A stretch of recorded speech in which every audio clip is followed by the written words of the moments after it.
Hi, so today I'm going to be doing something a little bit different. I'm going to be doing a DIY project that I've had planned to do for a while now, but I'm finally getting to do it. So I think in one of the episodes I showed this, that I thrifted this sweatshirt, and it's pretty small, it's an extra small, but I think if I somehow make it off the shoulder and maybe try to bleach it a little bit, it can be something I can wear and can look cute. So I'm gonna get to work on it now. So I have a measuring tape, chalk.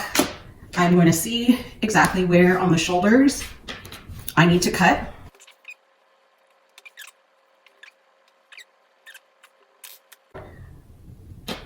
Off the shoulder effect. So here is what it looks like.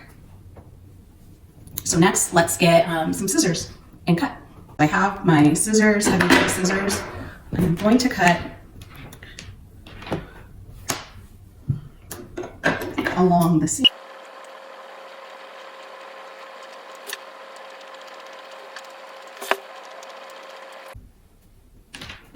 So here is how it looks like that.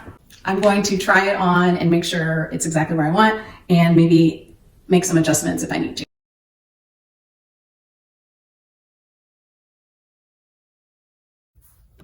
So the main part of my video did not get recorded. I forgot to hit record. So it was showing me exactly what I did, so I'll just describe it really quick. I used regular store brand bleach, nothing special.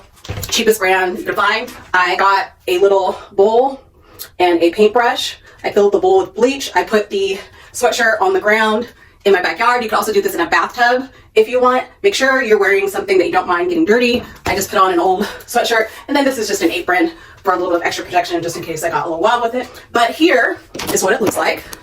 Here is the final product. So as you can see, I tried to get all along the sleeves, all the way down to the bottom seam. And I tried to like have some bigger spots just to make sure like every space pretty much was covered. And then turned it over to the back. I went kind of crazy on the back just because to get a little more detail, there's nothing on the back. So you can kind of go crazy with. I'm gonna let this dry, and on my Amazon rack, I'll have a link to this in the description. It's my favorite drying rack. It was easy to mount, and you can let things hang. You can actually hang them on the bars as well. So yeah, link for that. So this is the final look. I love the sweatshirt. I love the off the shoulder look of it. I love the back. And what I did was I paired it with a pair of white leather jeans. These were not thrifted. I got them at Nordstrom Rack, I believe. And rose gold Air Max 90s, which I think bring out the orangey gold tones of the bleach stains in the sweatshirt. So let me know what you think. Do you think it's a DIY fab or DIY fail? Let me know. Bye.